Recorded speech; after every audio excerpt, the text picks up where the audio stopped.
24. mart 1999. godine je osvanuo ovako lep i sunčan kao što je današnji 24. mart.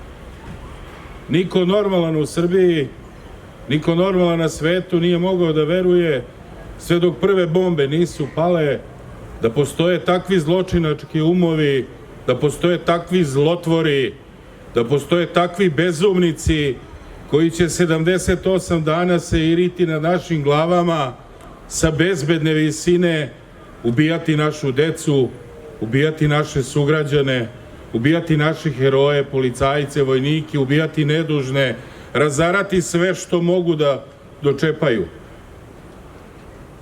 Oni su 1999. godine krenuli da ubiju Srbiju. Srbiju nisu ubili, ali su ubili međunarodno pravo.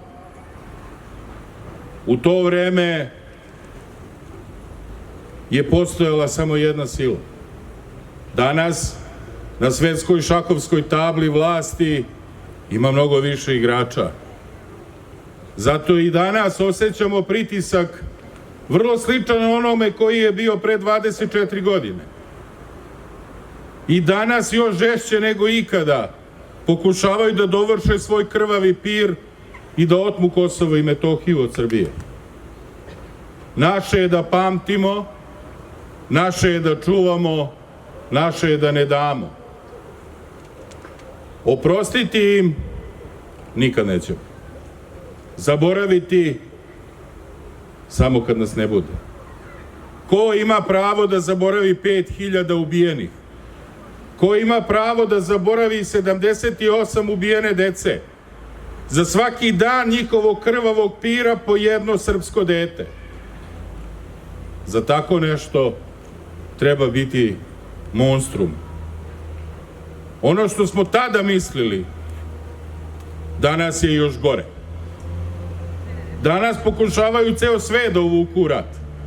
Danas pokušavaju da u svojim zadnjim trzajima unište sve ono što su tekovine ljudskog dostojanstva na zemaljskoj kugli. Neće im proći. Sunce se uvek rađalo na istoku i sve što je loše dolazilo je sa zapada. Na zapadu sunce zalazi.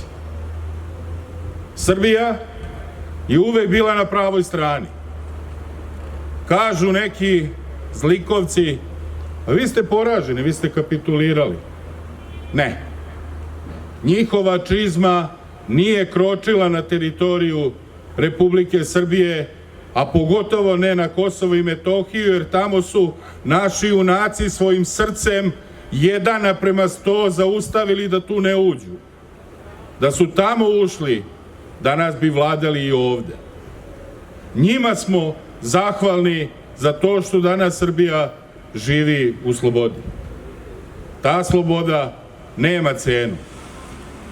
Ali ako braneći slobodu dođete u situaciju da možete da izgubite i ono zbog čega ga branite, a to je narod, onda se mora tražiti drugo rešenje.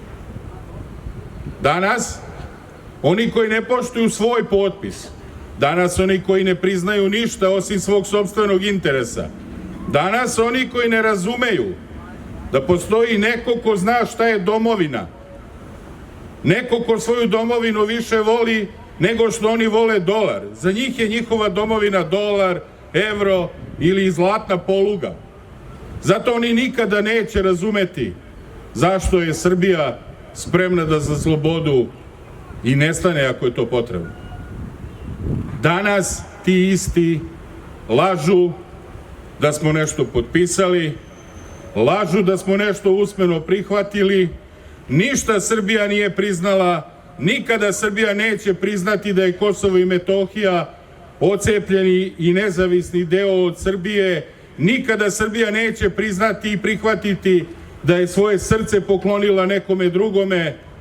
Lažu, živela Srbija, Srbija će ostati cela, a da bi Srbija ostala cela, moramo biti jedinstveni kao pre 24 godine. Živeli!